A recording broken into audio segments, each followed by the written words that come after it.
Hello everyone and welcome to Now You're Playing with Power, a Nintendo podcast. This is episode 17 and we are kind of back to normal, I would say, probably, after all the E3 nonsense that went around. Back to a good old podcast, and joining me for the return to normality, it is Bally. Good evening, NBZ. I can't believe we've come this far. Yeah. Oh man, it's a journey. It's been a journey.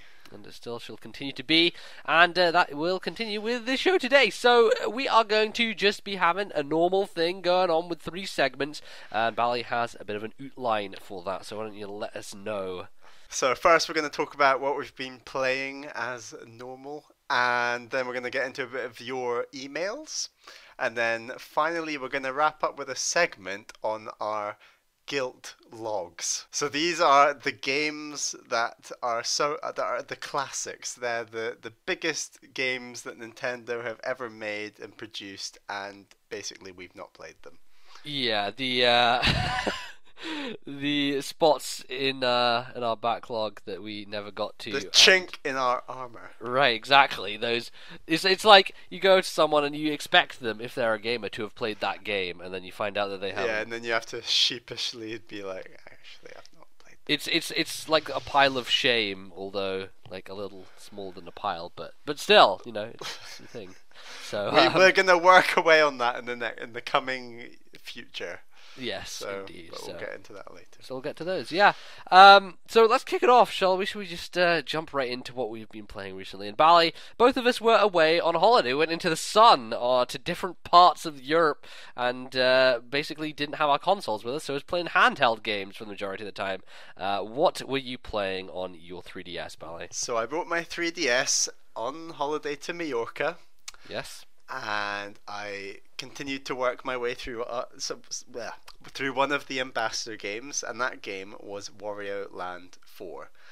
Right. So I should say that I've never completed a Wario Land game before, let alone played one actually. I should say I used to own Wario Land 4 way back when it came out in 2001.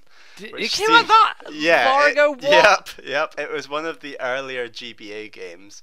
Yeah. And I got it when I can't even work out my age at that year, but I was really young, and I bought it. And Wario Land 4 is quite a challenging game, and pretty much from the off to some degree. And at the time, I must have played about 2 levels and then put it away and never touched it until now. Do you still own your original GBA cartridge of that game? I have a tin of about 20 odd GBA games, and I honestly can't remember if it's in amongst those. I would imagine it is, but I couldn't say. I'd have to tell you next time I'm up in Edinburgh. But yeah, well, you see, the difference between you and I, when we were younger anyway, is that I never traded any of my games in at all. I have kept every game I've ever bought, and I still own all of them. You did, trade a lot of stuff in, so I'm wondering like whether that would have been one of the casualties of traded in. It could have been, although I never remember doing any trade-ins on Game Boy games or Game Boy Advance games. So. Right, well, they're a bit harder to trade in, right? Because the boxes they came in, you never really kept because they were all made of cardboard and they were very disposable. Yeah. And more often than not, you'd get even less money for them. True. But yeah, I really hope I do have the cartridge because it'd be just a nice collector's item. I can say I've played this; it's good. I like it. But so yeah, I jumped into Wario Land 4 with my new gaming skills that I've accumulated since the last time, and yeah, this is a really tough game. Maybe not as tough as something like, I don't know, the couple of Metroid games I've just played, Fusion and Super Metroid. Sure. But definitely hard in its own way, and the main reason for this is that there's a lot of pressure in this game. So to describe the format of the game, to describe an individual level, you have to collect 4 individual chunks of a circle throughout the level, 4 quarters, Yeah, it's basically Wario going after treasure, right? That's Exactly. his main motivation throughout the game. Exactly, but unlike other games where collecting a few coins in, say, Mario Brothers is optional, it's compulsory in Wario Land 4 that you collect these 4 parts. Now, there are other treasures scattered around the level that get you more points that aren't necessary, but these 4 core circle parts, quarters, are necessary to advance in the game. So you have to collect these 4 things, and then you have to find a floating key. So it's a bird with a key for a nose, and it sits at like the end of every, well, more often than not, at the end of every level. And so you have to collect the bird with the key for a nose, and then once... This just sounds so ridiculous. I know. You're describing this, and I've played this game. It was a while ago, but this is sounding ridiculous, and I can't even remember this being a thing. Oh, really? Yeah. So you grab the bird with the key for a nose, and then you have to jump on the blue frog that starts a timer. This just sounds like some voodoo nonsense. Like, find the key nose bird, jump on the frog, do a dance, and then gold will be yours. Exactly. And then once you jump on the blue frog, a timer starts, and depending on the level, you will have a different amount of time where you have to run back to the beginning of the level. And that's the big twist, I think. It's a massive twist, and it's a mad dash, because now this is where the levels vary drastically, is this mad dash back once you've hit the blue frog. There are certain levels where it's very flat and basic. So you run to the end of the level, you hit the blue frog, and then you run straight back in exactly the same, you cover the same terrain. Whereas there are some levels that are far more intricately designed, where once you hit the frog, the entire level changes or unlocks a separate bit of level that you've not been in yet, and you have to like get back that way. And sometimes that alternate route has specific puzzles or things you have to solve on the way under a time pressure, which is just nuts. So for example, one of the stages, it's a lava stage, but the second you hit, I don't know if you remember this, NBZ, but the second you hit the frog, the entire stage freezes over and it becomes an ice world. And and a lot of the return trip, you have to transform into a snowball, and you're like jumping up and platforming, etc. So there's some really unique levels. The levels do vary drastically from your sort of traditional Arabian Nights. That one of them's like a haunted hotel that becomes quite a bit of a maze. There's another one that's really cool where you keep setting off lines of dominoes that are falling over. I remember that one. There are aspects of the actual level where you have to beat the dominoes to a switch, and if you lose, then you just simply have to restart the level. Otherwise, you can't, in many cases, obtain a quarter of that circle that you need. So there's some really, really cool level design. I've not played a great deal of 2D platformers. Probably the most I've played is sort of New Super Mario Bros., those kind of games. I played a bit of Yoshi's Island when I was younger. And this game is just so different to those. The structure, the fact that there are like puzzles, the way Wario moves, he's very he feels heavy, and at the same time you're constantly using his barge attack and his charges and his throws, and it's just really, really nicely designed, like how he looks. Yeah, I'd compare Wario to like more like Donkey Kong in the Donkey Kong Country games, where he has a heft to him. And kind of the momentum feels very different when you're moving him forward and making jumps and that kind of thing. Although I don't remember Wario Land 4 being, I guess, like a jump-heavy game. A lot of it is to do with like power-ups, right, that Wario gets access to, and these really strange. One in particular, he turns into a bat, right, and you can't like hit the light, or he turns back to normal and you fall to the ground. So that was one of those that I remember. What were the other power-ups that were the other ones were, there was one where I'm going to sound like I'm on drugs again, but there's this one where there's a monkey that throws like an apple at him, and then when it hits Wario, he eats it and becomes super fat Wario. Oh yeah. And then there are specific blocks that you can only ground pound through when you're a super fat Wario. Yeah. They should make a game called Super Fat Wario. Yeah, that sounds great. And then So that's one of them. There's another one where you become a zombie. And the cool thing about zombies is that they can, first of all, kill the enemies that turn you into zombies that do get annoying after a while. And secondly, he can fall through the floor and get to certain areas. There was the inflatable Wario, so you get stung by a bee and he just fills up with air and starts floating, and that's pretty cool. It's all coming back to me now. Yeah. There's a couple of others. Snowball Wario is great fun. You get hit by a snowball and then it becomes, you just keep rolling and you have to platform while rolling, which is quite good fun. And do you think like there was a good reason for all of those being used? Do you think it like worked well into the level design and the kind of the puzzles they had? Yeah, I mean, to be honest, compared to something like a Kirby game, you're not actually using them, I would say, a whole lot. Like, you use them in most levels, but usually only for parts of the level. It's not like... Right, for specific puzzle areas or whatever. Yeah. It's not like, okay, here's your power-up for the level, now just power through the level with that power-up. It's like, okay, you're stuck, here's a puzzle, clear the puzzle, okay, now you're out of, say, Bat Wario, and then you continue on as Wario for the majority of the level, which is nice. I wouldn't think that this game would have fitted having... the power-ups last too long, so that's a nice thing.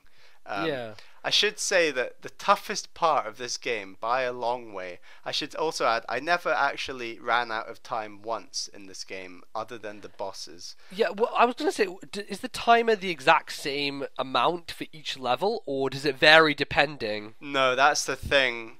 It varies depending, and this is a minor spoiler, but the final level before the final boss is basically it's like a 9-minute timer, and it's like the longest timer in the game, and it's just this super extended level where you're actually hitting the blue frog right at the start of the level. Like, you can't avoid it. You come out of your portal and land on the blue frog, and then you collect the key instantly, and then it's just a case of collecting the 4 circle parts. And the cool thing about this level is that there's like an undercurrent of water underneath the level that you just jump in once you've collected the things, and it'll like take you back to the start. Oh yeah, quickly. I do remember that. Yeah, but at the same time, there's more platforming in that level, because when you miss a jump, you land in that same bit of water and you get taken back to the start. So it's really nice design, and I mean, that level isn't actually as hard as I thought it was going to be. I was kind of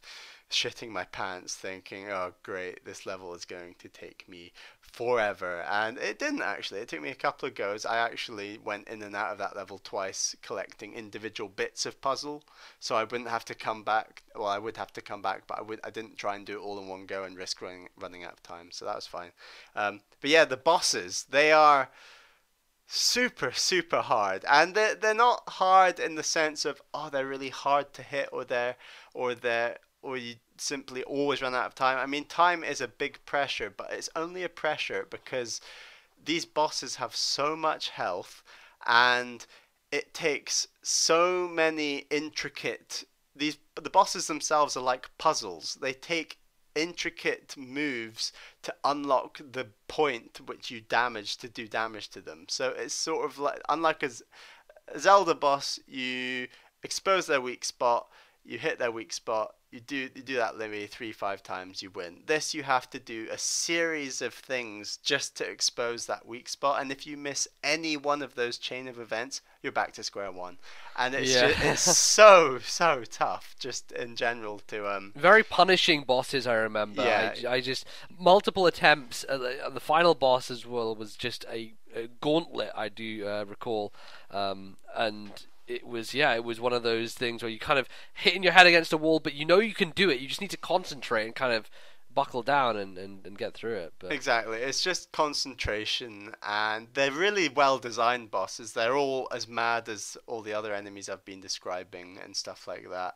And just the level design, along with these bosses and the art style and the music, is really nice. Like, I've not played a whole lot of 2D platformers, but this is easily one of my favorites, if not my absolute favorite. Wow, that's really impressive. Which is which is good. And do you feel like the music, does that change when the kind of the time sections happen on the way back? yes, absolutely. Like, And how is that in terms of like adding to the pressure? Because I always feel that way with time segments. The music does add an extra layer to it. this game, its best feature, I would say, is how calm because ultimately the majority of the level is exploration. It's really chilled. There's no time limit. You're just wandering around the level in general, looking for these pieces. And on most of the levels, you collect all 4 pieces before you hit the timer.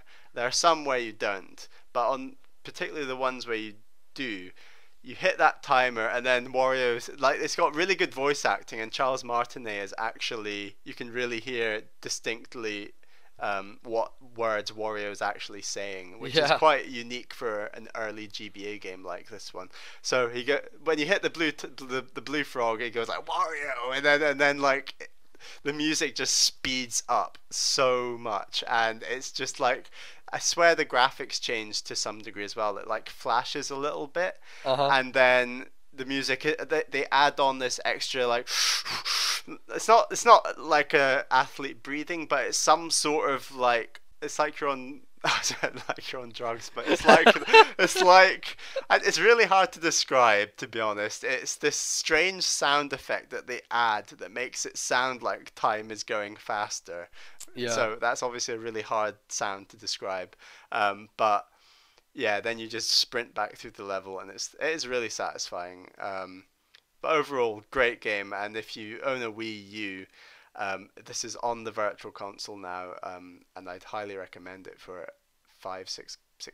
I guess that's like $8. I don't know, but we'll see. Yeah, and you'd probably have an easier time playing it on the Wii U Virtual Console because the GBA games there have the save state functionality built in, whereas the Ambassador games unfortunately don't. Yes. So you would be able to kind of fudge your way through if you're having some more challenging Certainly. parts. And like, this game looks kiddie and colourful, and it's all crazy. It's very like WarioWare, and it's obviously the same developers, but this is a hard as nails game, I would say. I was interested like how you felt about the time mechanic, because both you and I have said in the past we are not fans of games that put time pressure and time conditions on you. I was prepared to hate it, and when I was younger, I did hate it, and the reason being is that I just cocked up the stage every time. I was really worried that every time I hit that blue frog, I'd get lost. I wouldn't know where to go. I wouldn't know what to do, and I need to give full credit to the level design on this one, because every single time I hit that blue frog, I knew where I needed to go next. If there was a puzzle, while it was quite hard to work out, more often than not, I worked it out, and I always made it within the time limit, like I said. So the fact that I was always making it just within the time limit was a real positive, and made me think, actually, the time pressure isn't so bad. It's a nice little bit of tension at the end of the level, and I quite like that. And there weren't too many levels that I had to keep going back into to try and get the quarter circles gems. Yeah, so I do seem to remember they do a pretty good job of funneling you to where you need to be. Yeah. Like it seems like you have this huge, wide, explorable level that you've just been through, and you're kind of thinking, wow, what's the way back? How am I going to get back? But they do kind of make it a bit more linear in a sense. Like they open a pathway for you that seems like, you know, constantly like, okay, I'm not going to get stuck somewhere and have to figure out. Yeah. It's always kind of funneling you in the right direction. It's really clever, and funneling's the perfect word, because there are multiple areas within the level that there are these little blue blocks that have the little frog logo on them, and these blocks appear and reappear when you hit the blue frog at the end. So they actually prevent you from going to certain areas that might make you get lost once you hit the frog, for example. So they block you off and ensure you go the right way, which is a really clever feature, and it allows for incredibly masterful level design, where you can go through the level one way and then you come back a completely different way while still intersecting with sections that you previously went on. So really clever. Yeah, that's great. So do you think that you would give a bash to some of the earlier Wario Land games after playing this one? I tell you what, I would like to try them out, and I know that they'd be very cheap on the 3DS eShop. But yeah, the Virtual Console is. If there's one game, Wario game, I really want to play now, it is Shake Dimension, or Shake It, which I think it's called in the UK. Yes, or is it the other way around? I think it's the other way around. I think it's Shake Dimension in the UK. So I really want to try and pick up a copy of Shake Dimension, which I know we were looking at the other night, and it's about 30 quid on Amazon. It is, yeah. It's a Wii game, so it's still, I guess, in print to some degree in places. So yeah, so that came out in 2008. I'd rather try that than the other ones, but to be honest, I'd at some point like to try all of them in turn. Yeah, no, I definitely think Shake It or Shake Dimension has much more of the Wario Land 4 DNA in it. Absolutely. Everything I've read and heard says that it's sort of the evolution of Wario Land 4. Like, they really smoothed out areas, and the graphical style on that game looks incredible. So it looks gorgeous, yeah. And of course, the developers of that are Goodfeel, who are creating a brand new game for Wii U, Yoshi's Woolly World. So, and they also made Kirby's Epic Yarn. Yeah, so I guess they take some of the less loved Nintendo character platformers and give them a spin. Awesome 2D platformers with amazing art styles. Definitely, yeah. I can attest to that for sure. So, good stuff. I hope you enjoyed that. That was it's a good time to spend on your holiday. Bash through your Ambassador collection. Yeah, it was great. But I guess we'll move on to what I was playing. So I was away in Greece, and amongst the sun and all of that nonsense, I did carve out some time to finish off a game on my backlog on my PlayStation Vita, which was Uncharted Golden Abyss. So this is the launch title that came out when the Vita came in 2012, I think it was, early 2012. And of course, I didn't pick up my Vita until last year. So this was one of the games I was getting around to, and it was on PlayStation Plus, so I didn't actually have to pay for it. I had it as a part of that subscription deal, which I really like that. A lot of the things on Vita I have, I just don't own as games. They're just PlayStation Plus things, and I just have this backlog that's kind of almost endless, honestly. Like, it's one of those things where I'm just like, yeah, I look at my Vita, I look at my PS3, I'm like, wow. Why do you ever buy more games when you have this thing? I don't know. Understand. It's compulsive. I want Shovel Knight. I want Shovel Knight. Look, I do. I do want Shovel Knight, and I guess we may address that at some point. It's not even out in Europe yet, which sucks. But anyway, Uncharted Vita. Bally, your familiarity with the Uncharted series is watching me play it. Number 3? The third game. Third one, yes. What are your impressions of Uncharted overall, just kind of looking at it from that perspective? It looks pretty cool. If I owned a PS3 or PS4, I know it's not on PS4 yet, but it'd be one of the first games I'd buy. I've never really gotten into or played in any depth a third-person shooter. Yeah. I guess it's not a shooter; it's more like a third-person adventure shooter. I mean, if you kind of boil it down to mechanics, the main combat mechanic is shooting. Yeah. But Uncharted is more.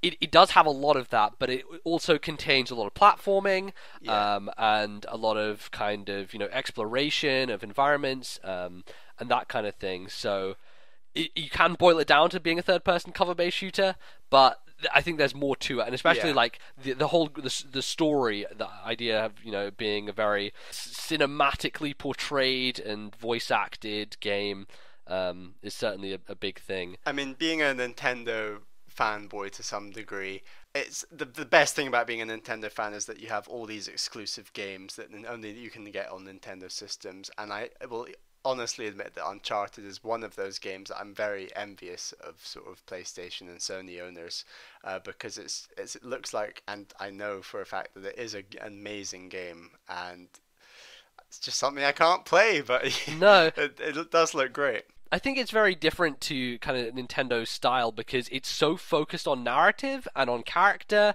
and on story, and it's super American as well. Right, well, Nintendo games don't do that. Like, the best story you get out of a Nintendo game is, Mario's gonna find the princess because the cake. I think Zelda's got some good story elements. I'm never gonna defend the Mario story in my life. Of course not. No, yeah, there are some good Nintendo story games, but there's nothing kind of on this level, with this kind of No, and there's I've made the nothing comparison. that they try to make like a film, which ultimately Uncharted has many similarities to.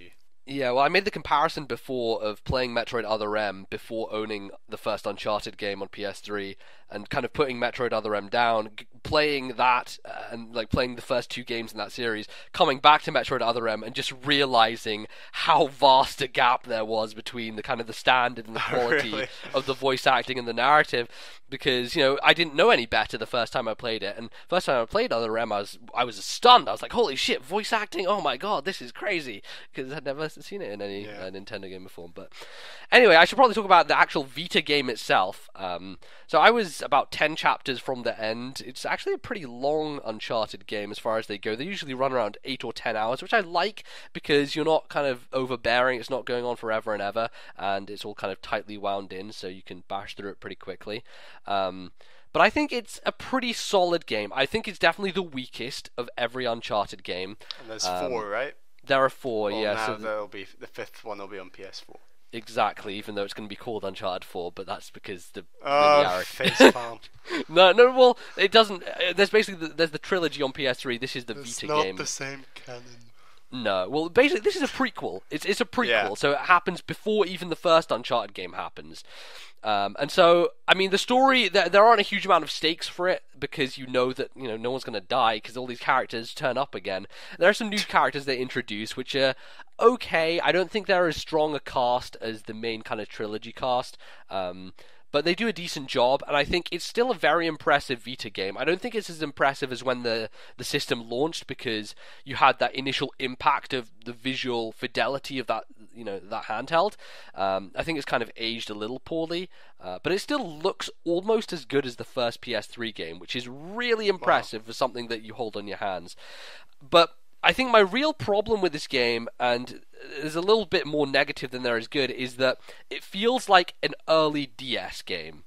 And there are some reasons for that. Yeah, so the reason I make that comparison is because on DS, you had all these launch games that came out that shoehorned in every single feature on the system. They shoehorned in something to do with touch, something Feel to the do magic. Right, something to do with the voice controls, the microphone on the system, something to do with the double screens and turning on the side.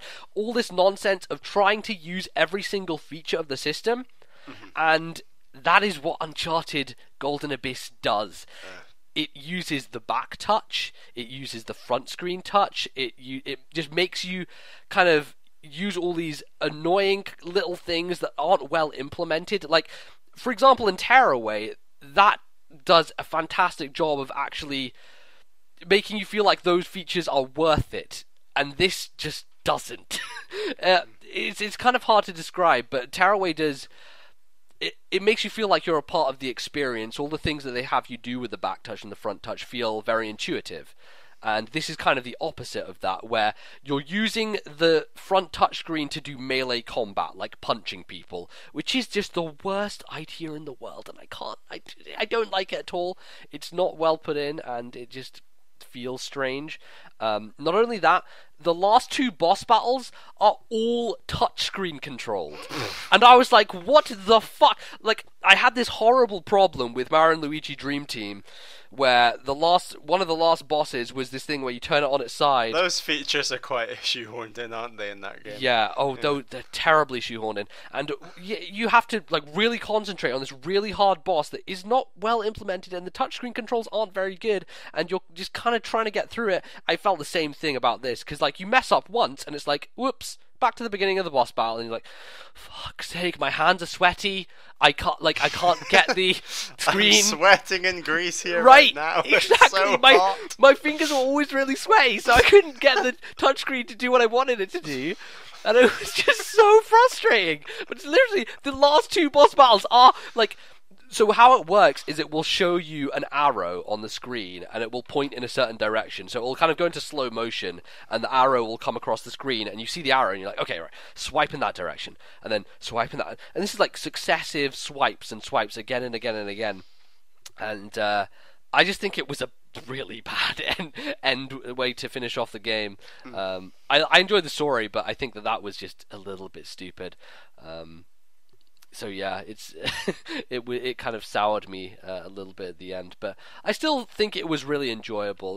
There's some touchscreen stuff that does work. I think what they have you do is you come across artifacts, and that's another one of these things in Uncharted is the puzzles involving ancient underground temples and kind of moving statues and that kind of thing, right? And I think those are really cool because they're environmental puzzles, and those are my favorite in video games, is like Zelda games when they do using the environment to do some puzzle solving. I love that stuff.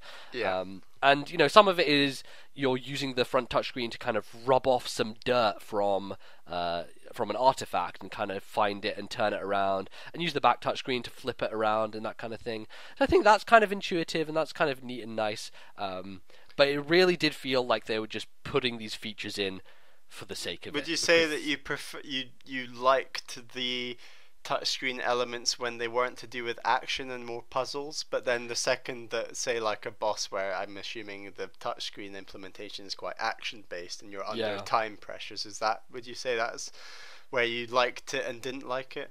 Yeah, I think that's probably an accurate statement, is that when you're putting it into a combat scenario, it just doesn't feel... You want things to react really quickly. Like, that's why buttons are so great, because they're tactile and you've pressed it and you've done it, so it will work. And yeah, in a puzzle scenario, it does feel like it works better there. And I think that's kind of the case across the board, right? You don't want to be playing a full-on action game that uses a touchscreen only thing. That's why I'm always against like these iPhone games that have virtual D-pads. This is something that I could go on a tirade about, but I really am worried about the world that like my cousins are growing up in, my younger cousins, where they are playing games on the iPad. They've never pressed a button. No, exactly. I don't understand it. My cousin, he plays FIFA on the iPad. He's 7 years old. He's a ninja at it. But holy shit, he's using a virtual joystick. That's and horrible. I cannot understand. Like, there is no tactile feedback on a touchscreen with a virtual joystick, and yet he manages to do it. And I'm gonna get like old man syndrome and be like, when all the games and like all you youngins playing with your touchscreens, like back in my day buttons were all the rage. Oh dear, I'm really worried about that future. I don't think that's something that I would like, to be honest. Couldn't agree more.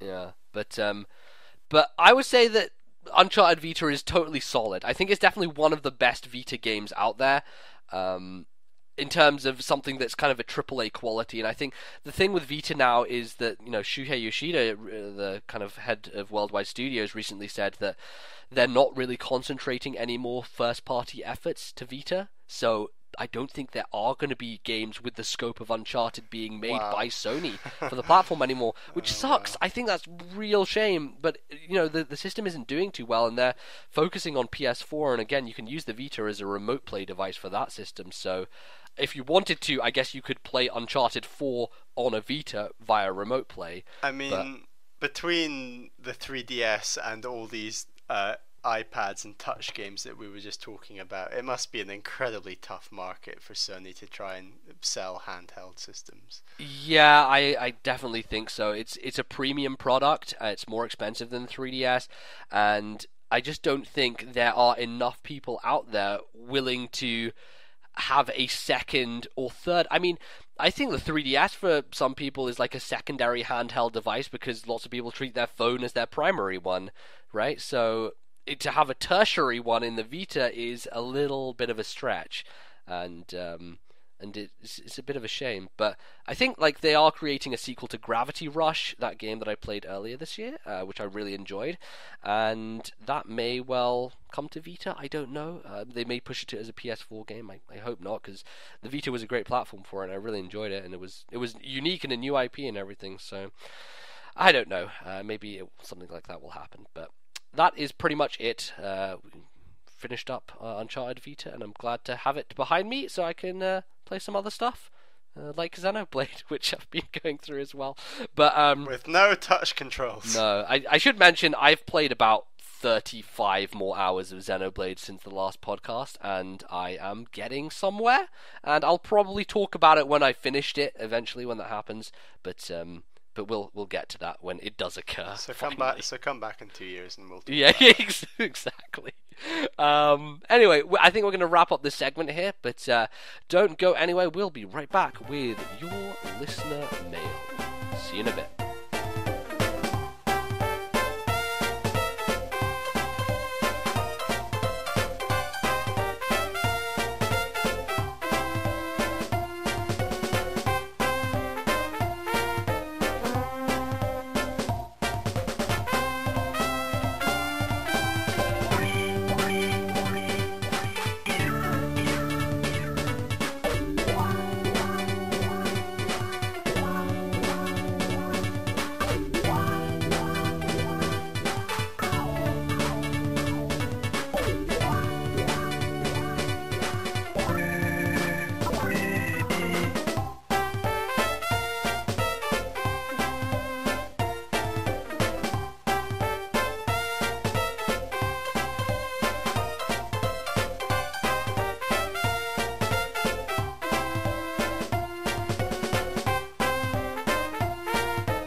Hello and welcome back to the second segment of our show, and this is going to be some listener mail as per usual. So you can all go ahead and keep on sending all your emails in to our fine email address, which is Bally NYPPQuestions@gmail.com. Yes, indeed, and we are looking for loads more. We have a lot of regulars contributing. We have lots of people who write in again and again. I'd like to see some new people write in. So if you've never written into the show before, go ahead, give it a shot, and go tell your friends. Go tell them to write an email to us. Exactly. Right. Be new. Be a new person, and we would love you to join our community of listeners and all that good stuff. So Bally has the first email. So the first email is from Occam's Razor Nintendo. I just wanted to thank NBZ for his Ocarina of Time video because it linked to an amazing website that I didn't realise existed. I am of course talking about backloggery.com. Do you use Backloggery, Bally? Just wondering if you could talk about it a bit on the podcast for the people who don't know about it. So Bally, do you use backloggery.com? I do not. Right, well I guess we should probably explain what Backloggery is to begin with. It's a website which allows you to track what one may call their gaming backlog. The games that you own and have not played or finished, or are in some kind of state that you want to go back to them, basically, and kind of clean things up. It's a really cool site. I think it probably needs a bit refining because at the current moment you have to basically input everything manually. Like, they have a catalog of gaming systems and they have loads of cool options and stuff, but you have to type in the name of the game that you're playing. You have to put it in to your own specifications, and there's no kind of list or catalog that they have personally on the site. But it's a really cool place, and it has helped me a lot in kind of deciding what games I'm going to play and kind of looking through. And I feel like there's this innate satisfaction to finishing games, and I associate that with going to my Backloggery account and clicking beaten and then saving and being like, yes, it is now beaten. It is now written upon the internet that I have finished this game, therefore it is official, it's done. So I think it's a really cool thing to use. You've seen a little bit of Backloggery. I've linked you to my thing before. I have. I think this is where we differ, to be honest, because I now maybe the difference is that you probably own far more games than I do. Especially with Steam and everything, so maybe that is a factor, but I feel like perhaps you have slightly more OCD than me, and you have this innate urge to tick something off that's completely separate to the game, whereas I have I clearly know in my mind what I have completed and what I haven't, and what is partly completed but not 100%ed, for example. And I know what games I own and what games I don't own, although I couldn't remember whether I owned Wario Land 4 earlier. But in general, I know what I own and don't own, and I know what I've completed and not completed. And I feel like this is maybe one step too far for me. Although I would say... So you think you do it mentally instead? Yeah, I do it mentally. And I mean, since the podcast, we now have like archive of us talking about games, and specifically games we've completed by and large, which is in itself, I find, quite satisfying. It's like, oh well, that's me talking about completing this game, and that's quite nice. I would add that it would be really nice, and this is something I would do, was if it's probably never going to happen, but if it was actually on the console, so on your Wii U or on your 3DS, and you could see like little bars next to games of how much you'd completed them or something like that. I don't know, because they have the activity log, so why not link this? I think this is something that is associated more with the other consoles when it comes to achievements and trophies. Yeah. Because when you beat a game, you get like a specific trophy for that, saying this is it, this is done. And I think that maybe if Nintendo had something similar to that, that would be really cool. But they just don't really seem to want to go in that direction, which I think is perfectly fine. And some games have like inbuilt achievement stuff, but yeah, I agree. I think it would be nice if there was some kind of progress bar thing going on there, but they haven't put one in. So there you go. You have to use external sources like Backlogger if you want to do such thing. But yeah, I really enjoy using it. I think it's a cool website, and it shows you like a breakdown of how much you've done in the year. Like it shows you the new games you've added, the number of games you've beaten this year. So this year, I can tell you, I've logged on. I've beaten 18 games. Whoa. And I have completed 2. Now, completed is a little bit different because it means more like 100%ed. And I've only done that for things like the episodes of The Walking Dead and The Wolf Among Us, because those don't really require much else aside from going through the episode itself, in terms of just completion. So yeah, I've beaten 20 games this year, which is pretty neat. I mean, I got the same satisfaction from looking on my activity. What's it called? Activity log. Activity log, especially the 3DS one, which is much better than the Wii U one. And I could look up what my most played games of the year were, for example, and I could clearly see Wario Land 4 and Metroid. Sorry, my mind's going a bit blank because the guy I just had in my fantasy football team, but then I sold, has just scored, and it really annoys me. But anyway, yes, Fusion. So, sorry, we're watching Germany, Algeria in the background here. So yeah, I can see Fusion and Wario Land 4 clearly on my most played in terms of hours for the year. So that works for me. I don't really feel like I need personally anything. Well, fair enough. But yeah. It's a cool website, so if you do want to go use it, it is Backloggery, that's with 2 G's, backloggery.com. You can make an account and just put the games in there that you want to kind of catalog, and then add them to what you're currently playing, and just tick them off as you go. And they have lots of bar graphs and tables and charts, which I am a fan of, so so it's a cool way of kind of tracking things down. And you can also have... you can see what your friends are doing, so you can there's a little bar on the side of your profile where you can see like people you've friended, what they're playing and what they're getting through at the moment. So nice little social addition to it too. And you can add me. You can go ahead and add me.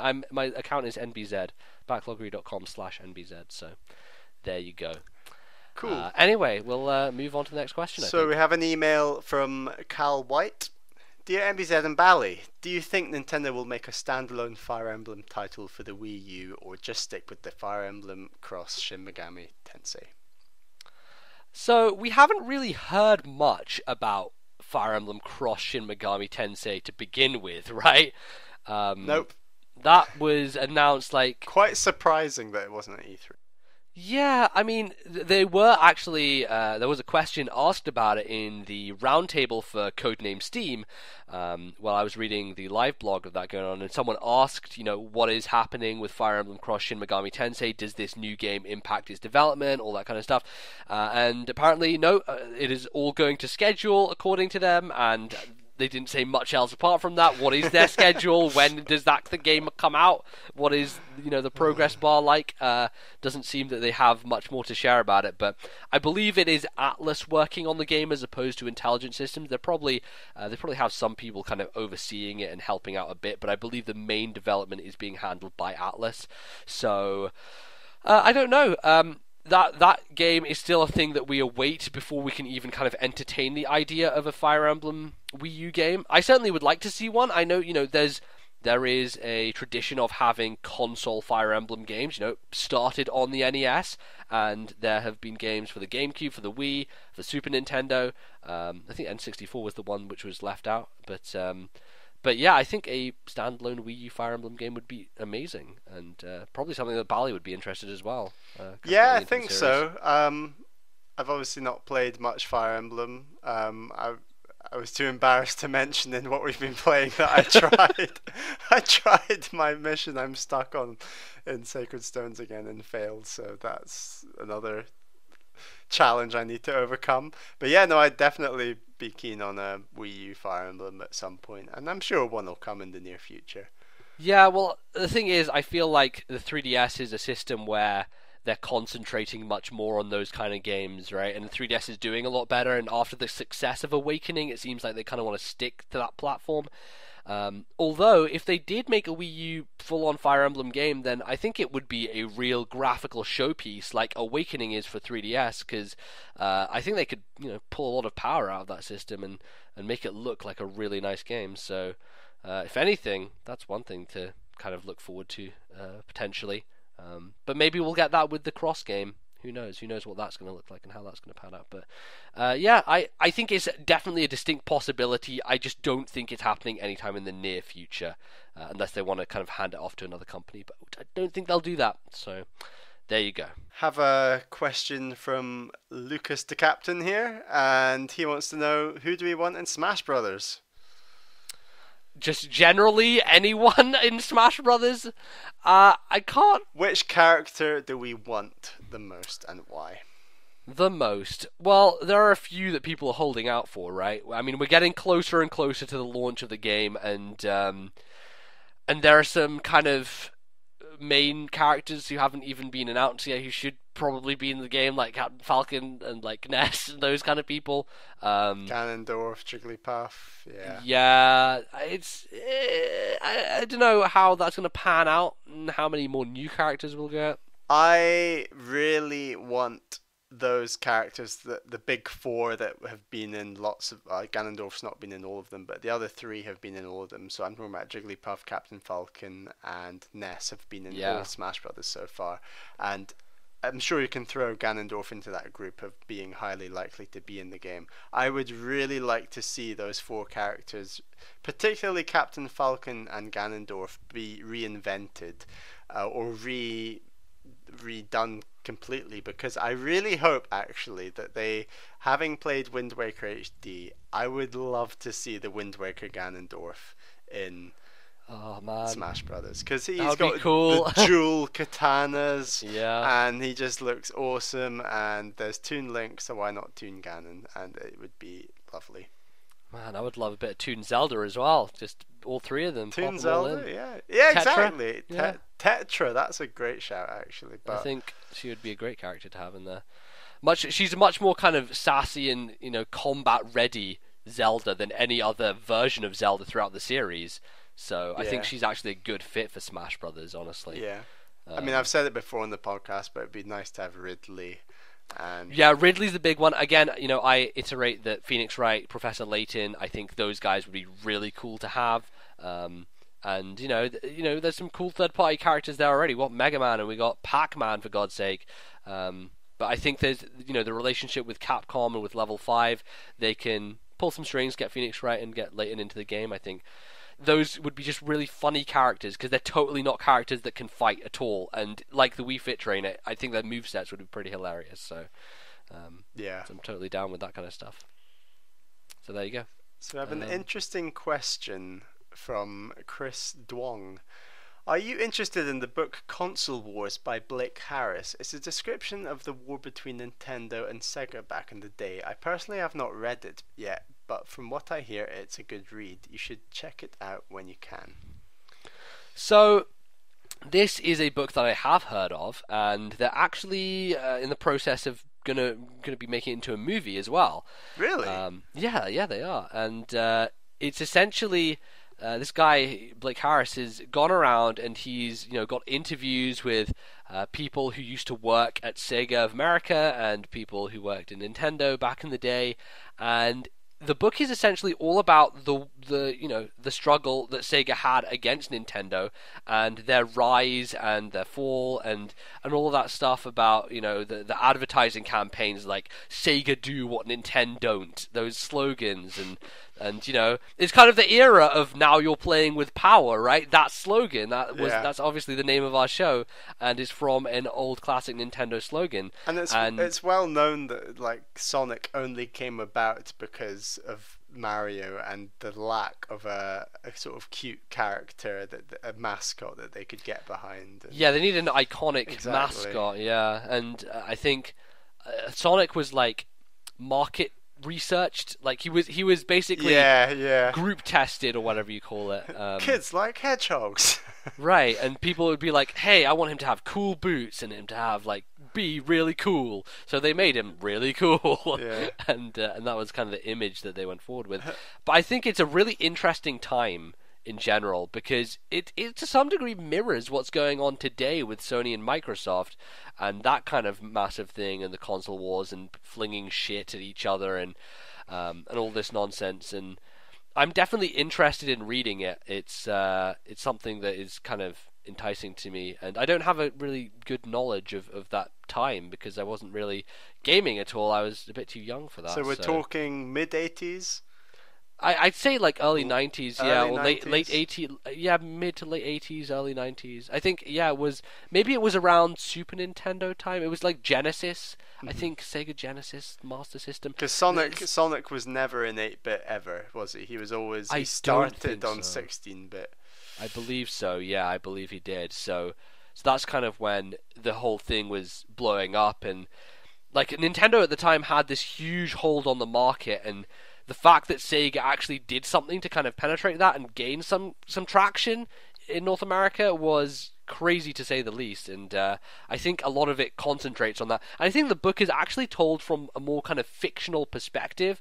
It's written like a piece of fiction, but is very much based on fact. It's based on what actually happened. And I think it just follows one of the guys who was the main person at Sega at the time, and kind of from his perspective and how all that stuff played out. So yeah, I definitely think it's something to get interested in. And the movie is obviously being sorted out right now, and there's a documentary in the works. So that's something that if you've never heard of it before and you're interested in that kind of thing, you should go ahead and check it out.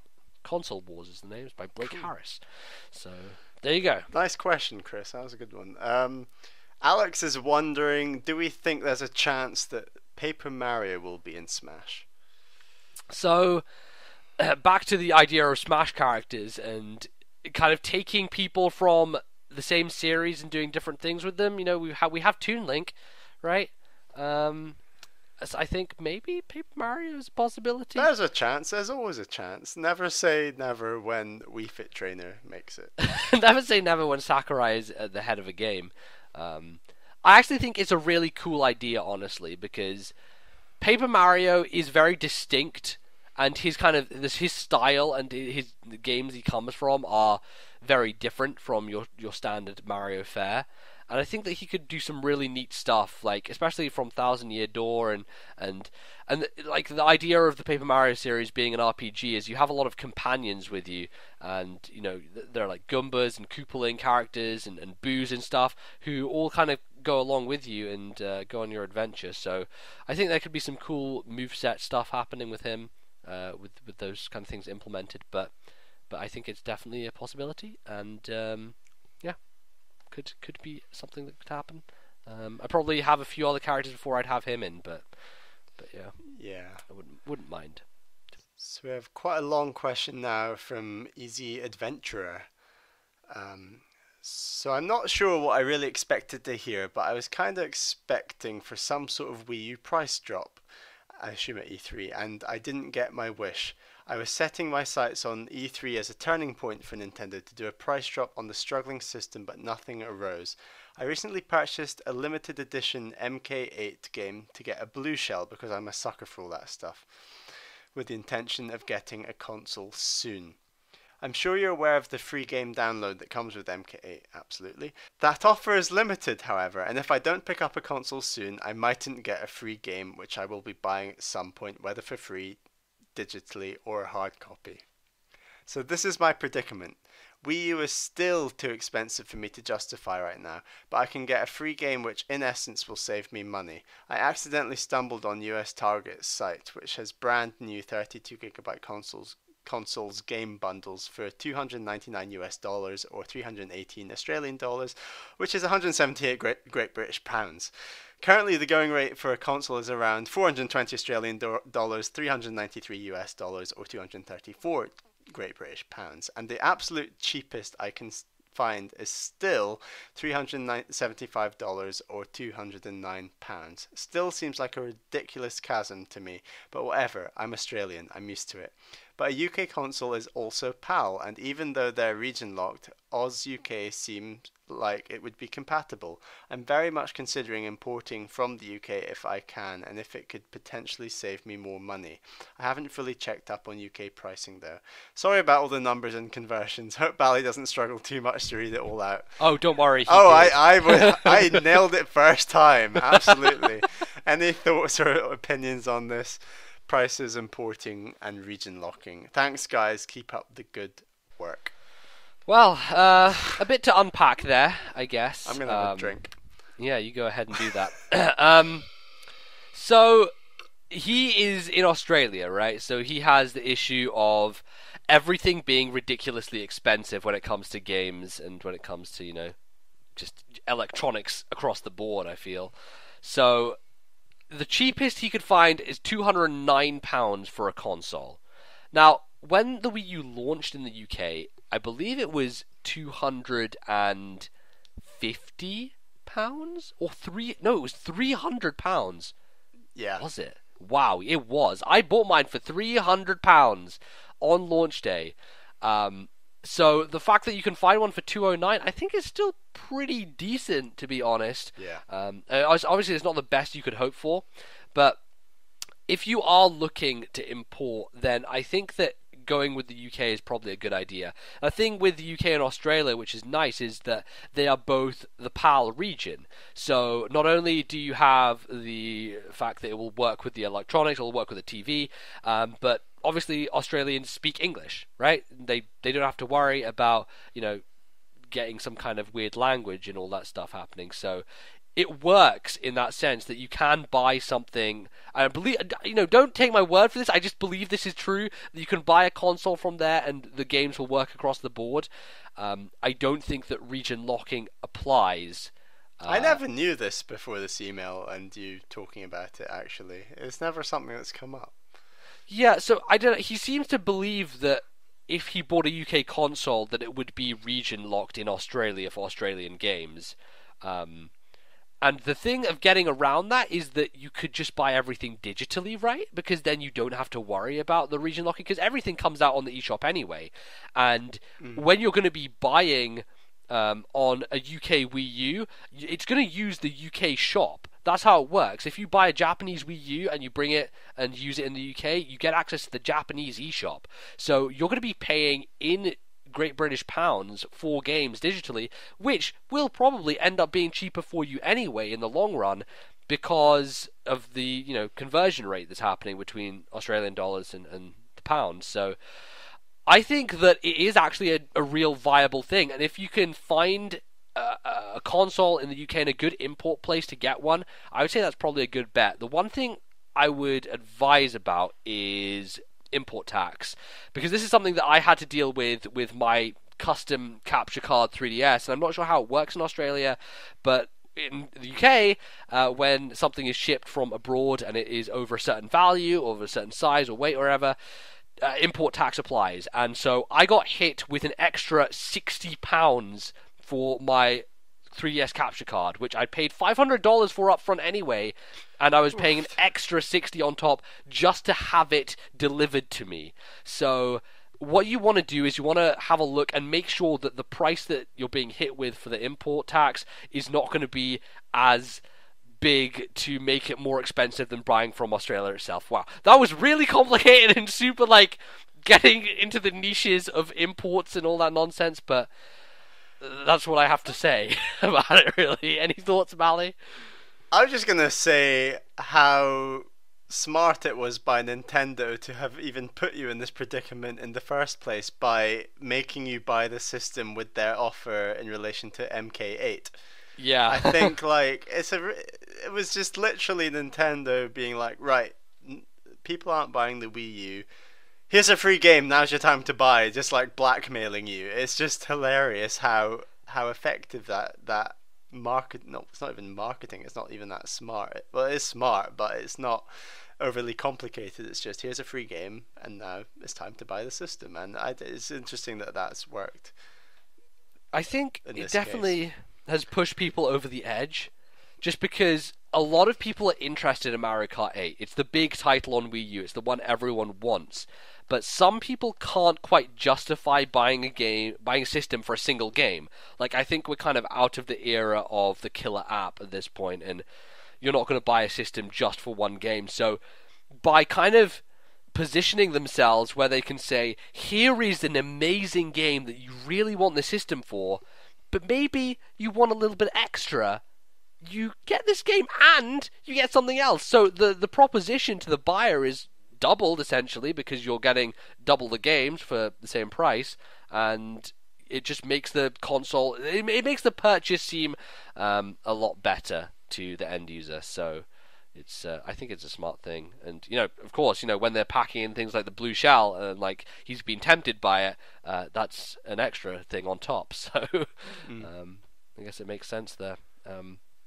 But yeah, we've never really imported stuff before from abroad. Well, when we were younger, we've both been on quite a few trips to the United States. Right. That's not like importing, though. That's us going to them. Yeah. I retract what I said. No, it's okay. You can keep going, because we did buy stuff from there. Yeah, that's something that really sucks, because now Nintendo have region locked all their systems. The handhelds used to be region free. DS was region free. Game Boy Advance was region free. Game Boy Color region free. And it's only recently that they decided with their handheld to lock things up. But as you said, back in the day, you know, what were some of the things you bought in the US? Kirby Canvas Curse was probably the best, and Yoshi Touch and Go were a couple of the best games I ever bought over there. And I guess I'm completely forgetting the best one that got banned in in perhaps Europe, actually, because it has mercury in it, which is apparently illegal to buy in this continent, which was WarioWare Twisted, which is probably the best WarioWare that I've played. So that was a really nice steal to... Yeah, both of us managed to get that. Yeah, and this is such a good game, and such a shame it didn't come out in this continent. Yeah, I think, though, that there's really, like, precedent for that to go on the Wii U Virtual Console. Exactly. Because the gamepad has gyro, right? And exactly. We're beyond the days of... Like, the technology is now that you can have gyro without having mercury in... in the cartridge. Yeah, exactly. So bring it now. bring it to the Virtual Console. Do it. Listen to us for once, for fuck's sake. Well, I think we've got a final question, a final couple of smaller questions from Saint. Okay. Hey guys, so people have been really excited about the Nintendo Digital event. Do you think this will help get them out of the hole they seem to have dug themselves? Also, what do you think about the possibility that has been brought up that we might get a female protagonist for the new Zelda game? As always, keep up the good work. Okay. Bally, what do you think? Have they dug themselves out a bit? Yeah, I think they were in a really, really big hole, and then this is just the start. I don't think that E3 alone is enough to dig them out, and I don't think the release of all the games announced is enough to dig them out necessarily, but it's a great start, and fingers crossed for the future. I think it certainly just lays the groundwork, right?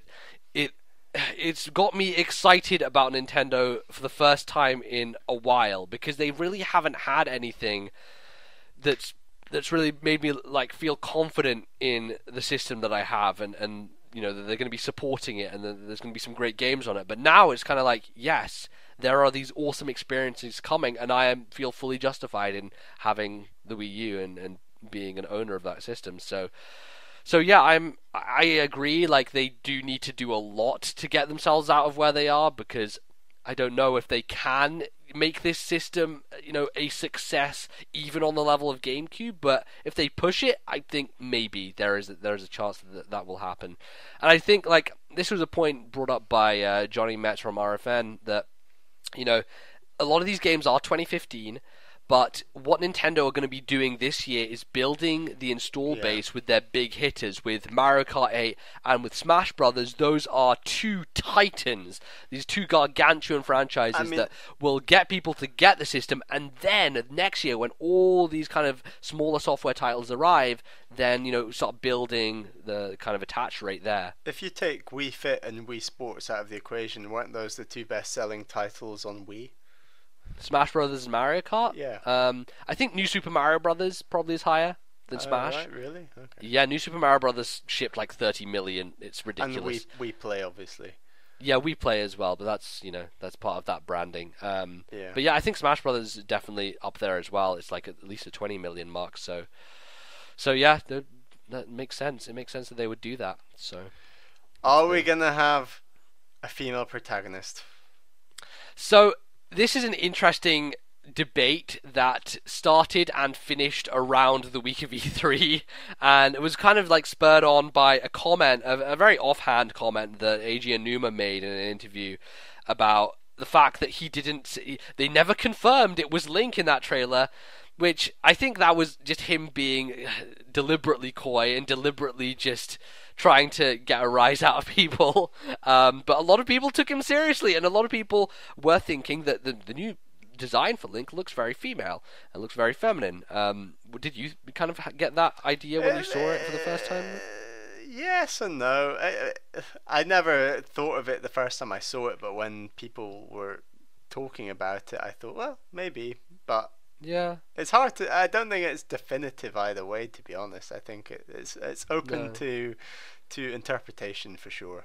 Yeah, I think a lot of people saying it looks very androgynous, right? And so yeah. You have that. Hasn't Link always looked androgynous? Right. I would say that Link has always had a kind, you know, being very elven in his look. You know, Hylians are very similar to like elves, to be honest, and elves have that kind of quality about them where they have a very kind of, even the, you know, male elves look very feminine. So, I agree. I think that Link has always kind of felt that way and is just supposed to be an embodiment of the player, right? It's not supposed to be a fleshed out character. It's supposed to be you are the person playing this character, and it's supposed to kind of embody you. So I don't know, I'm not sure if they'll do any kind of female option as a thing at the start or whatever, but I think that like a game where you play as Zelda would be really cool, to be honest. Like, I always like that idea. I mean, there have been tiny elements in, like, say, Spirit Tracks where you're playing like as her ghost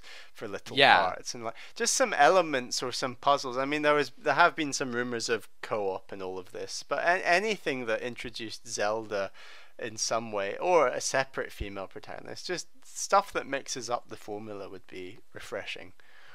Totally, I agree. But yeah, I think that is basically going to cover all the emails that we have had. So thank you all for sending those in. We do need some more. So if you've never written into the show before, correct that this week. Get on your computer device, go to your keyboard thingamy, start tapping with your fingers, and send your email question comment to our email address, which is Bally. NYPPQuestions@gmail.com. And I wanted to add that it's really great when you tell us where you're from, because it's always exciting to find out where all the fans are from. And exactly, it's like an international show across the internet. And remember to let us know your name so we know what you want us to call you. Yes. That's always helpful. Yes. always. So always name nice to have that. and where you not your address, where you're from. Where you're from. We We're not don't gonna want come to your house. addresses. Yeah. Okay. Should make that clear. Okay. Yeah, Cool. indeed. All right, fantastic. Well, we're going to leave you guys for a second, but we shall return like Aragorn to the throne and ascend for our final segment. So do not go anywhere.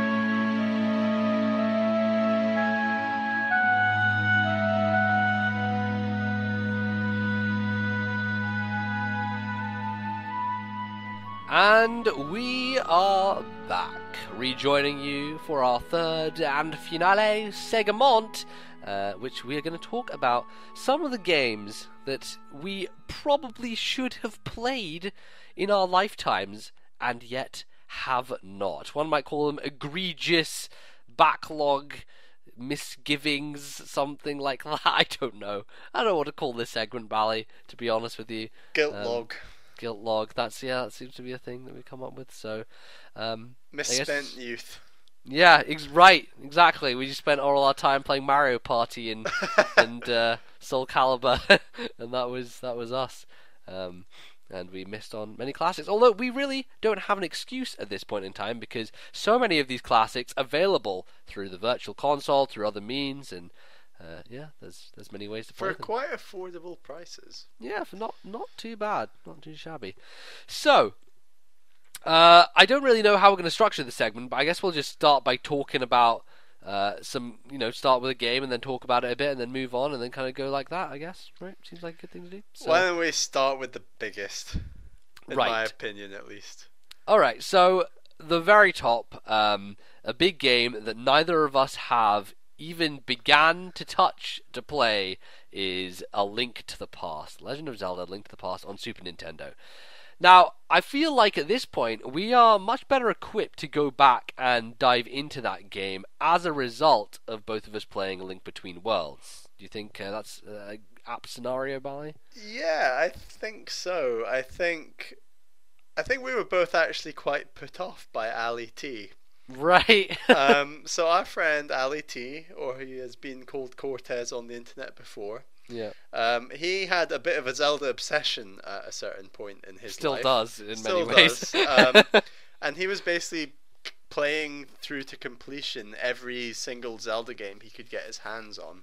Now, he owned a Wii, so he decided to download A Link to the Past. And the only exposure I would say yourself and me have had with that game, NBZ, was watching him play it for like maybe a short amount of time. I don't know. Yeah. And basically just watching him die over and Yeah. over and over again and being like, I don't want to play that. That looks horrible. I don't want to play this shitty game. It looks really bad. It looks really tough.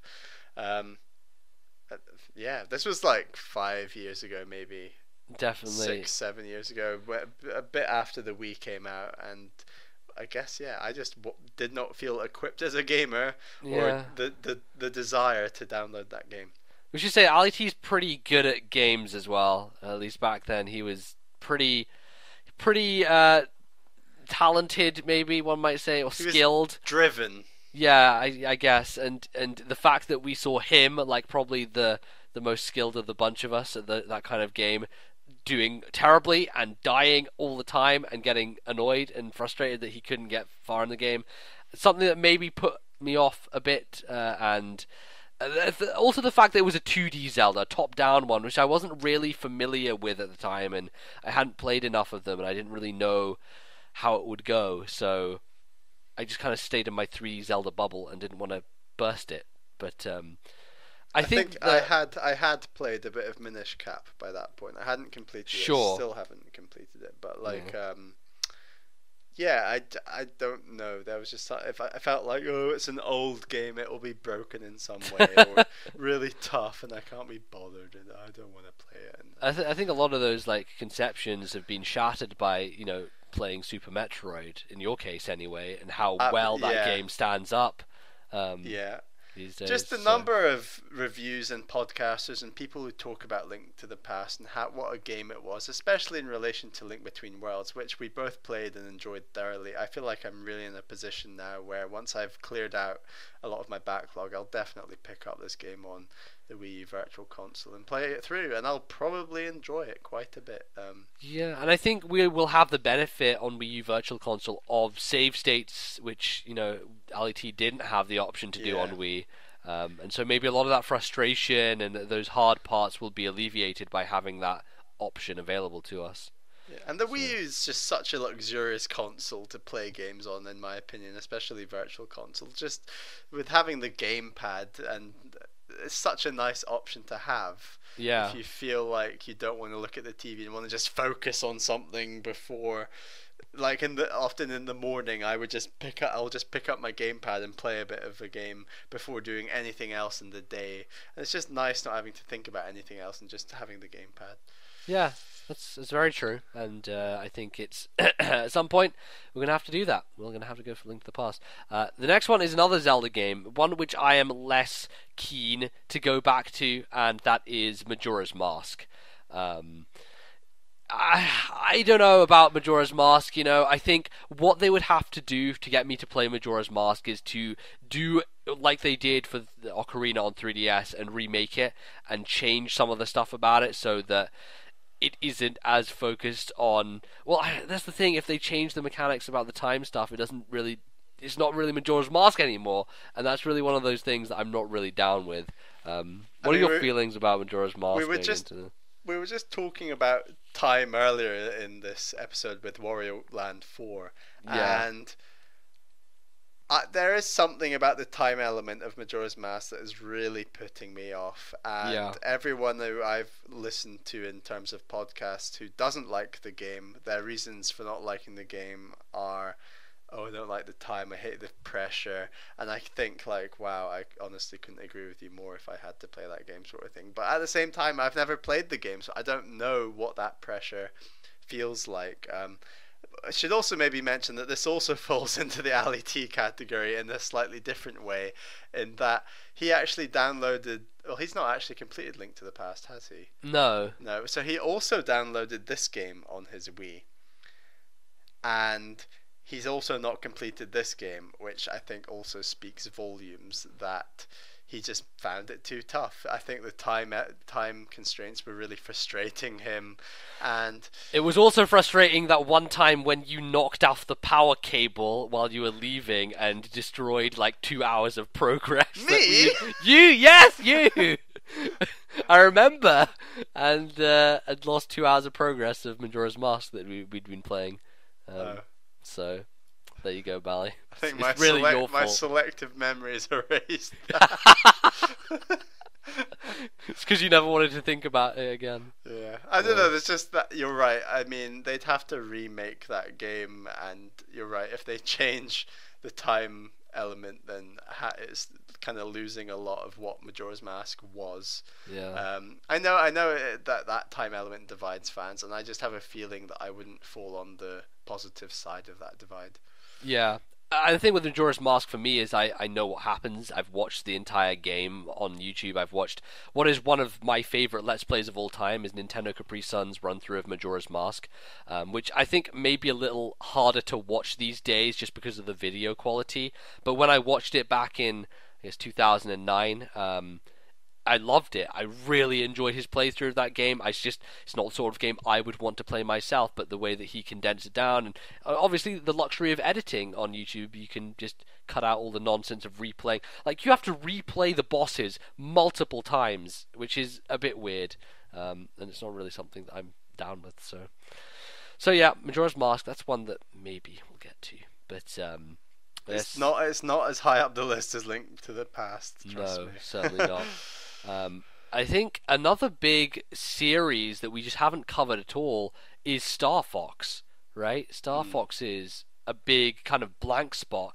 So I own Star Fox Adventures on GameCube, but many people will say, and I agree, it's not really a Star Fox game. It's a Zelda clone, and it was made by Rare, and it doesn't have the elements that made Star Fox and what it originally was. And I think the best game for us to go back and play in that series is probably Star Fox 64. I think that's the one that most people hold in the highest regard. There's a 3DS remake of this game, so it's very easily accessible and probably is on a good price somewhere. So I think that's probably a good option. Yeah, I think I might actually look into that. I completely forgot there's a remake of that. Yeah. I am definitely in the market in the next few months, perhaps before Smash Brothers, to pick up a 3DS game, so that might make the running. Yeah, I think Star Fox 64 is an interesting game because it's one of those things where you can beat it in like a couple of hours, at least that's what I've heard, but what it's really about, what it's really about is basically taking different paths. Like going from one end to the other is, it's a short enough thing, but there are multiple branching pathways in different levels which connect to one another depending on how well you do and what you achieve in the stage. It's a really interesting game, and the format of it is pretty cool. So there's like these tank stages as well, and ground combat and air combat. It's got a lot of interesting things going for it. So I don't know. The thing with Star Fox is I feel like I've been a little bit primed for it by playing Kid Icarus Uprising. Like that game has a lot of Star Fox influence in the flying segments, the aerial segments, not the ground ones so much. But I think that I'm kind of prepped in a way to play that. And the interesting thing about Star Fox 64, one of my distant cousins has a 3DS, and he brought it over to like one of our family gatherings, and he had Star Fox 64, and what you can do with the 3DS version is download play. So I did some multiplayer, and it was a nice looking game, and it was pretty fun, and it's one of those things that I enjoy doing, I think. So that is definitely one to tick off at some point on the list. These are all higher up than Majora's Mask, by the way. Yeah. Should definitely say that. I guess if we're hitting like some classic stuff, let's hit one of the GameCube's highlights, which is Metroid Prime. Now, Bally, you recently on eBay, was it? Purchased Metroid Prime? Amazon. Maybe it was eBay. I can't remember now. It was £10, so it was reasonable. I felt, oh well, let's pick it up. Yeah. I have not touched it yet. My GameCube is in Edinburgh, and I have been in London and Mallorca since I bought it, so I have not had a chance yet, but that is definitely something I'm going to be playing in the coming months or month. Yeah, well, you've always been interested by Metroid Prime, and it's one of those games which I think is going to be it's going to be one of those weird barriers, because it's unlike anything you've ever played before. It's very much outside your wheelhouse, being a first-person perspective game. I am excited to find out whether I will love it or hate it, and I honestly think I will love it or hate it and not be anywhere in between. Right, you won't have a middling opinion of it. It will be an extreme. No. I mean, you have experienced a bit of Metroid Prime 2. Yeah, I own Metroid Prime 2. I'm shit at it, and You're stuck on a mini-boss. Now, granted, like, the last time I played it was when I was probably about 14 or something, so there's been some time for me to mature. I'm a whiz kid on that old Titanfall, I can shoot some people down. So I think I would probably be able to handle Metroid Prime a little better. There is a very different game. A lot of people kind of call it a first-person shooter, but it's not really. Like, there is shooting, but it's much more focused on the exploration element and the environmental stuff and puzzle solving as well as shooting. One element I'm nervous about is first-person platforming. Yes. I'm a little concerned that parts of that might frustrate me, but at the same time I'm hoping it'll all be smooth. Apparently, and this is what I've heard from listening to various podcasts over the years, is that Metroid Prime was the first game to fix first-person platforming and to do it right. So apparently it's really good and it works well. So I'd be interested to hear what your opinions are when you play it. But according to a lot of people, Metroid Prime actually does platforming in a really good way. So I don't know. It's something to see. You also own Prime 3, right? Yeah, I do. So random. So we own 3. We own the 3 of them between us. Yeah.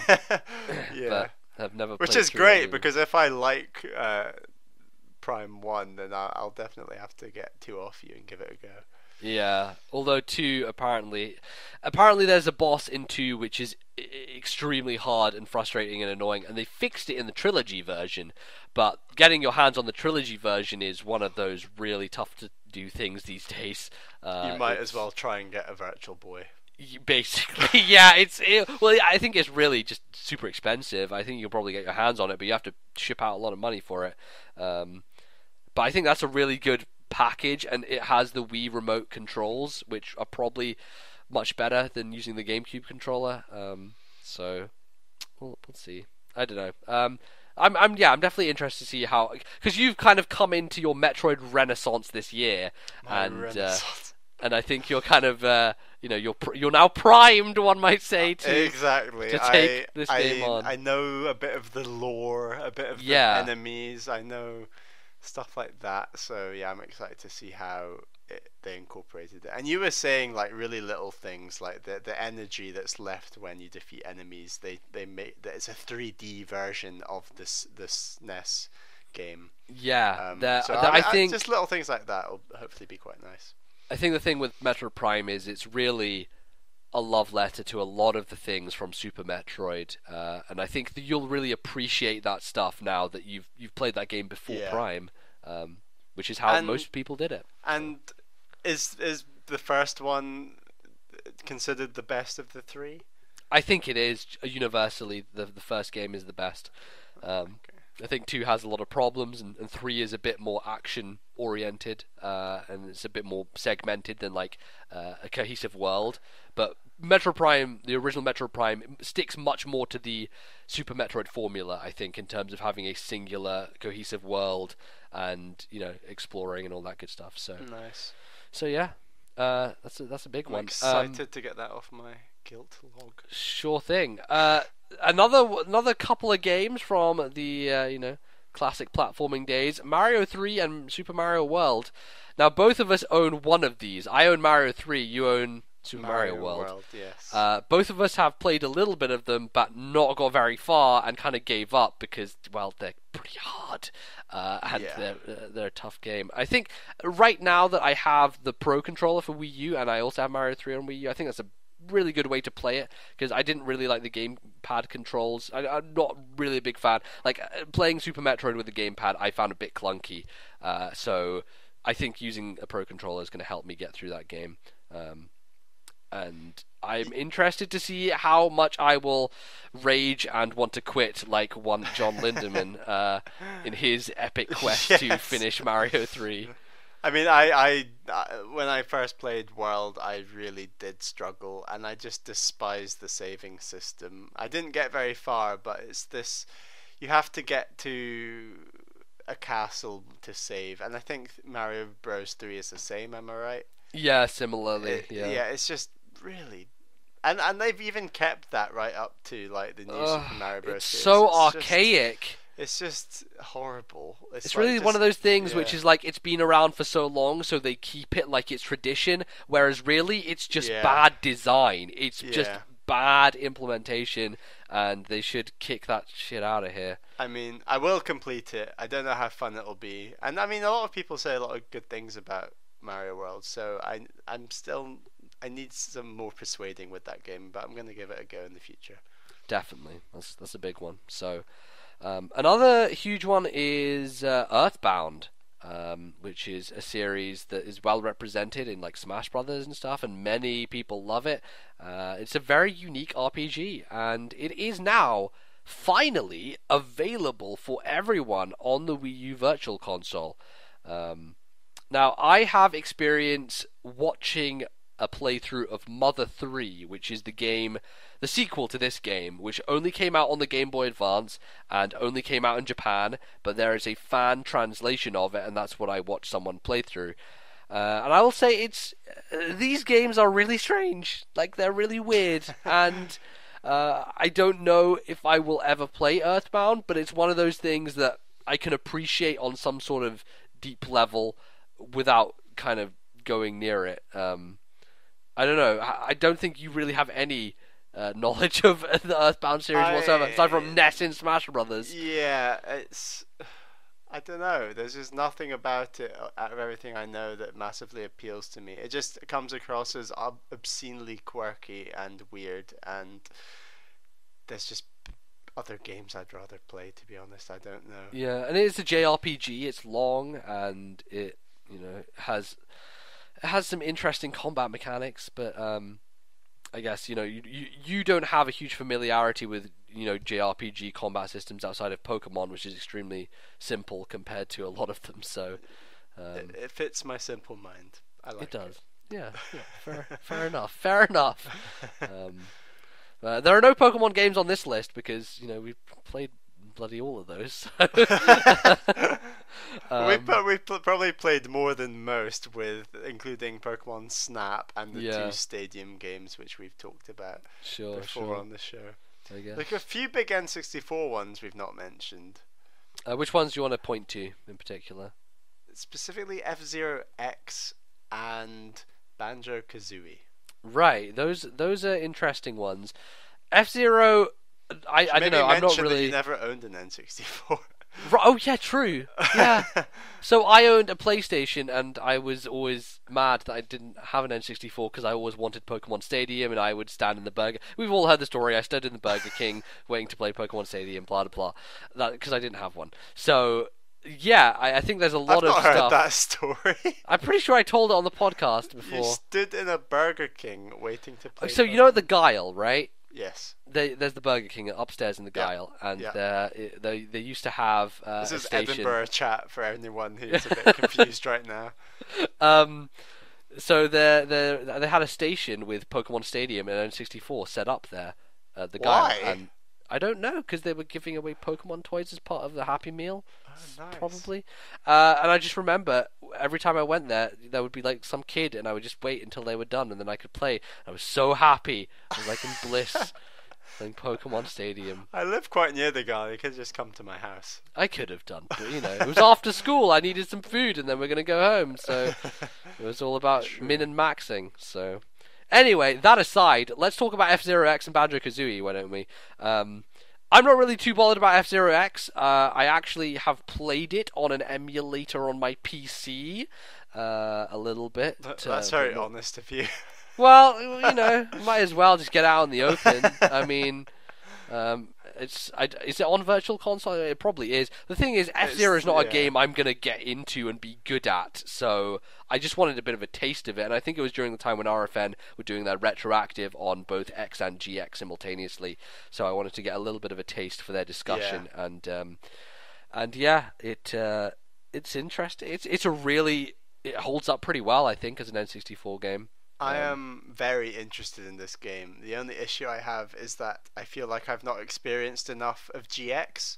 True. So I own F-Zero GX on GameCube, and I've not completed the story mode. There's lots of GPs on unlockable. I don't think anyone holds you to that, because that game is hard as balls according to most people. It is hard as balls, but I felt like I was kind of getting there, and then It's like the Dark Souls of racing games. Yeah, I've heard some insane stuff, and I've done some of the insane stuff, but I played quite a bit of it at university, and then kind of put it away for a while because of exams and things.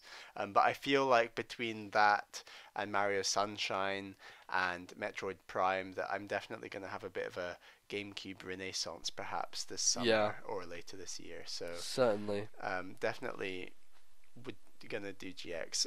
And F-Zero X, I mean, I'd have to download it on the Wii Virtual Console, and yeah, there's just too much in front of it for now, and I'd rather see a new one on Wii U. Yeah. The other one was Banjo-Kazooie. My overriding memory of Banjo-Kazooie is TV adverts.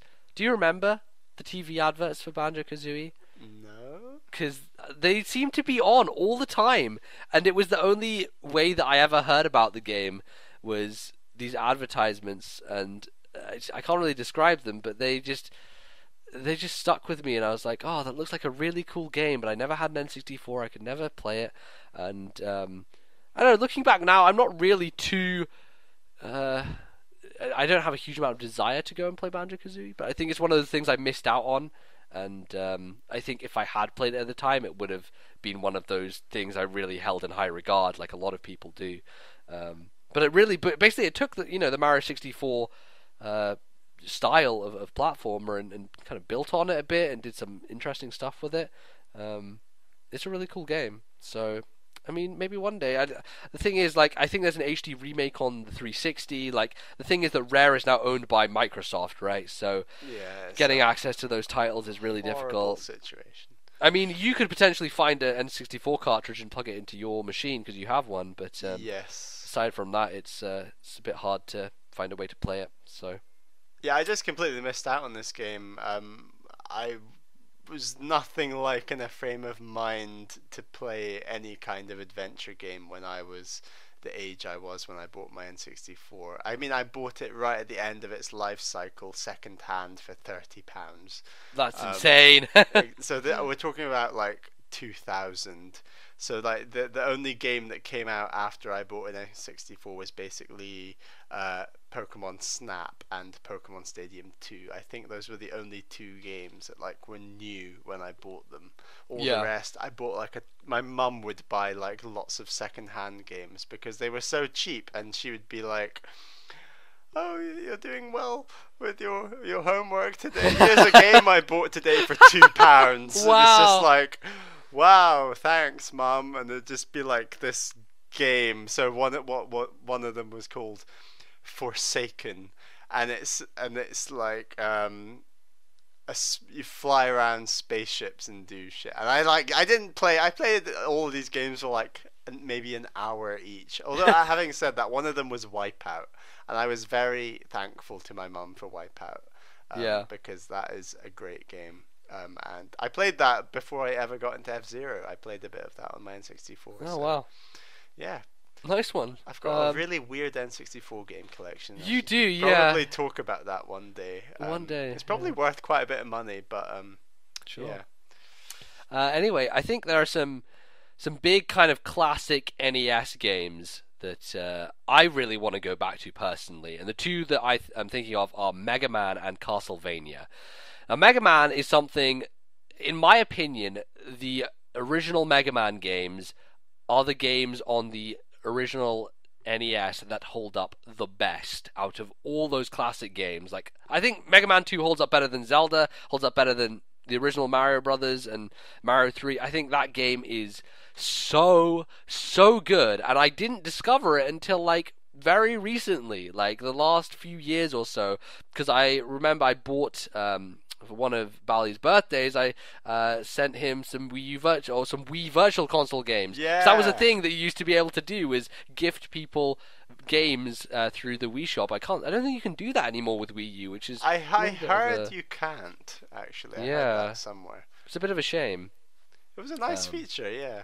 Yeah, it was a nice feature. So thanks for those games. Yeah, so you have Mega Man 2 on your Wii U. You upgraded it as well. And you came round down in London and played, and back in Aberdeen actually, twice. You've played like a good lengthy amount of that game actually, and you just love it. I really like Mega Man. I think it's such a solid core mechanics based game. Like it's an action platformer. And it's not Metroid style because it's a linear thing. It's not kind of Mario style because there is, shooting involved and action involved as opposed to just pure platforming. But it's like this perfect distillation of both of those games, which I really like. And that's one of the reasons why I'm really excited to play Shovel Knight, which unfortunately I really wanted to get it and play it and talk about it on the show, but I didn't realize that it is not available on the Wii U eShop in Europe. It is only in America right now, which it's so annoying. because I wanted to play that game. It must come here. It's obviously It will. going to do quite well in America. So I did check the Twitter account for Yacht Club Games, who are the people behind this, and they did mention on their Twitter account, we are in the process of getting it sorted for other territories, and please bear with us. The thing that I find strange is that the game is available on Steam in the UK right now. So I could buy it now on Steam, but it's not for some reason on the Wii U eShop.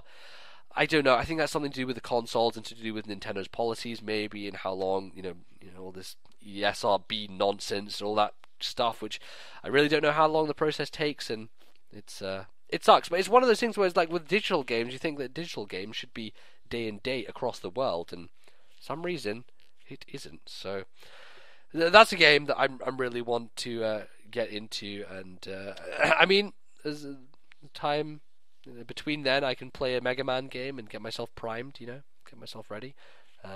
You certainly have the ability to do that because you own Mega Man 2. So yeah, I will certainly attempt. I can't guarantee I'll complete it, but I'll definitely try to complete Mega Man 2 at some point. Yeah, it's definitely something I want to do. And the last one, Castlevania. Which the Castlevania games I'm interested in are much more the kind of the post Symphony of the Night ones. So Symphony of the Night was originally on PlayStation, and then there were a lot of those sort of games on GBA and DS. I think there was one point in time when they released 5 years in a row there was a Castlevania game on GBA or DS, just like bang bang bang every year, and then they just stopped releasing them, and I was that sucks, because I think a lot of people really loved those and were really into them. So I want to play the original Castlevania because it's a very different game, and I've actually watched a lot of people play through it, and I think it looks really hard, and I know it's a hard as balls game, but I want to actually just give it a go myself and play through and see how I fare.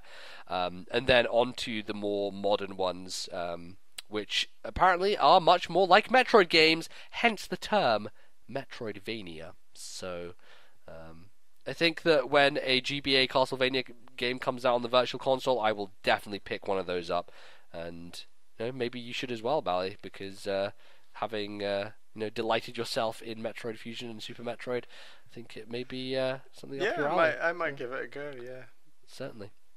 So I think that's it. Is there anything else you want to mention here, Bally, that we haven't covered? There's a few games I've played that you've not played. Sure. I mean, we can pop in the old Pikmin Advance Wars argument. I was going to say Pikmin, Advance Wars, and Sunshine. Yeah, fair enough. Those would be the three probably biggest modern ones. I don't know. Sure. And I think Sunshine's the most likely. You would be open to a Sunshine HD remake. Yeah, that is totally a thing. If they did that, I would buy it. No problem. It is a super hardcore Mario platformer.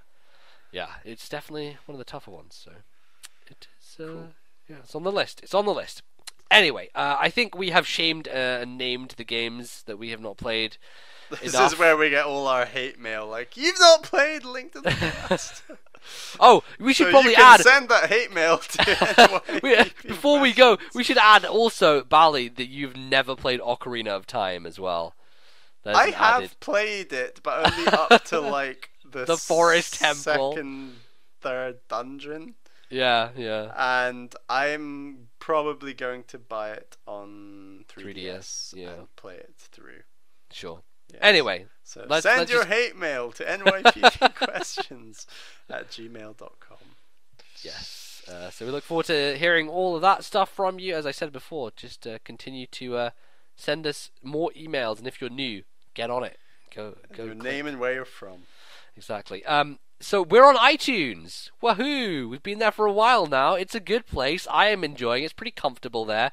They have nice quarters at the old iTunes, and our podcast is happy to be there. But it would be even happier there if it could get some reviews, which we always like some of that iTunes reviews.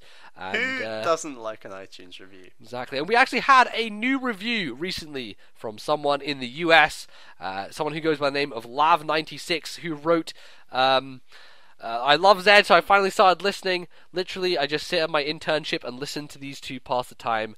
Could not be more pleased. My only complaint is that sometimes I laugh too hard while listening and get odd looks from my co-workers. Overall, great job, lad. So thank you very much for that review. Appreciate. So if you want to skive the job while you're on an internship, make sure you rate us on iTunes. Yeah, exactly. And tell us about it in your review. Exactly. So that's great. Thank you very much for that. And yeah, continue to support the show, and we will be really appreciative for it. Our E3 show was really successful, so hopefully the podcast grows from there and goes onwards. So upwards and onwards. Exactly. You can find us on the internet while we're not in your ear holes, and we will be on a place called the Twitter and the Miiverse. I am on the Twitters at Lordnbz and on Miiverse, Lordnbz. What about yourself, Bally?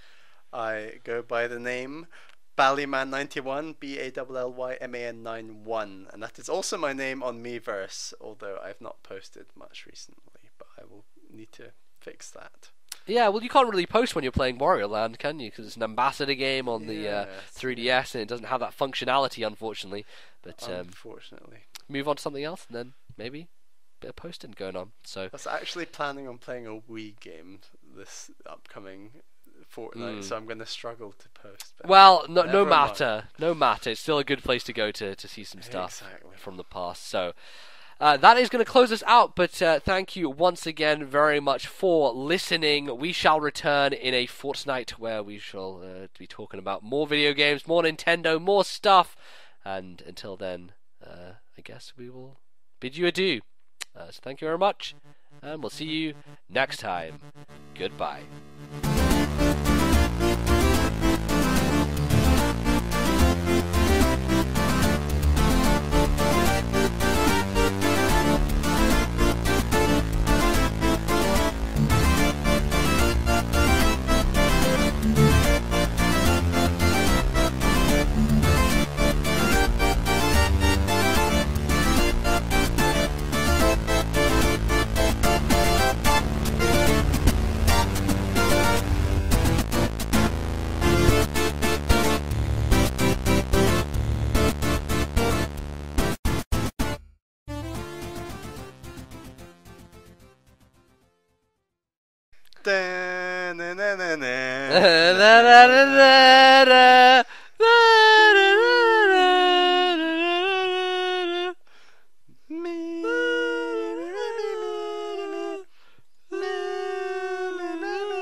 Okay.